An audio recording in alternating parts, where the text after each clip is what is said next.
মধ্যপ্রদেশে অবস্থিত মহাতীর্থ ওঙ্কারেশ্বর। এখানে ভগবান শঙ্করের জ্যোতির্লিঙ্গ কিভাবে প্রকটিত হয়েছিল সে সম্বন্ধে একটি খুব সুন্দর গল্প আছে।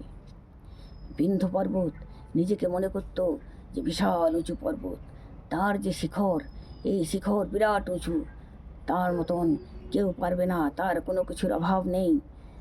নারদ মুনি ছিলেন অহংকার বিনাশকারী মুনি।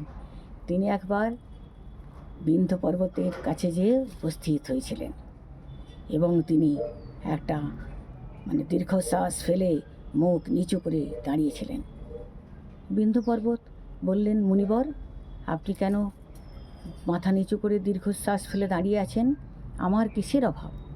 তখন নারদ মুনি বললেন, মেরু পর্বতের শিখর অনেক উঁচু, একবারে দেবতাদের কাছ পর্যন্ত পৌঁছে যায়। তোমার শিখর তো দেবতাদের কাছ পর্যন্ত পৌঁছায় না। এই বলে নারদ মুনি চলে গেলেন। বিন্ধ্য পর্বত মনে মনে খুব দুঃখ পেলেন। তিনি ভাবতে লাগলেন যে আমার জীবন ঠিক, কি করে আমি আমার এই অভাব পূরণ করব। তখন তিনি মনে মনে ভাবলেন যে ভগবান শঙ্করের তিনি আরাধনা করবেন। তিনি ওঙ্কারের স্থিতি ও প্রসন্নতাপূর্বক সেখানে গিয়ে শিবের পার্থিব মূর্তি নির্মাণ করে প্রতিষ্ঠা করে তিনি এক টানা তপস্যা করতে লাগলেন এবং এক টানা 6 মাস তিনি শঙ্করের ধ্যান, পূজা, তপস্যা করতে লাগলেন।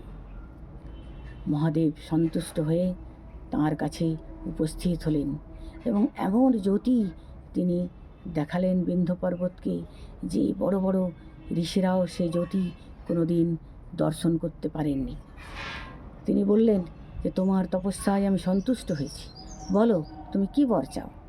তখন বিন্ধ্য পর্বত বললেন যে মহাদেব, আপনি আমাকে এমন বর দিন যাতে আমার অভীষ্টে পৌঁছাতে পারি।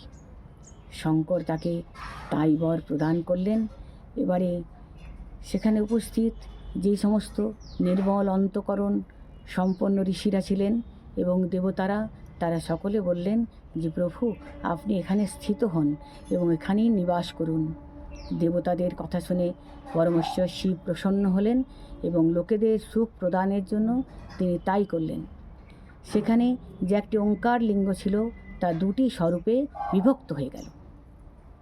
প্রথমে যে সদাশিব ছিল তিনি ওঙ্কার নামে বিখ্যাত হলেন এবং পার্থিব মূর্তিতে যে শিব জ্যোতি প্রতিষ্ঠিত হলো তা হলো মমেলেশ্বর বা অমলেশ্বর নামে প্রতিষ্ঠিত হল। এইভাবে উভয় শিবলিঙ্গ মিলে ভক্তদের অভীষ্ট ফল প্রদান করেন। এখানে যে নর্মদা নদী আছে, সেই নর্মদা নদীকে খুব পবিত্র নদী মনে করা হয়, আমাদের গঙ্গা নদীর মতন। এবং এই নর্মদার জলে যে পাথর থাকে, সমস্ত পাথরকেই মনে করা হয় শিবলিঙ্গ হিসাবে।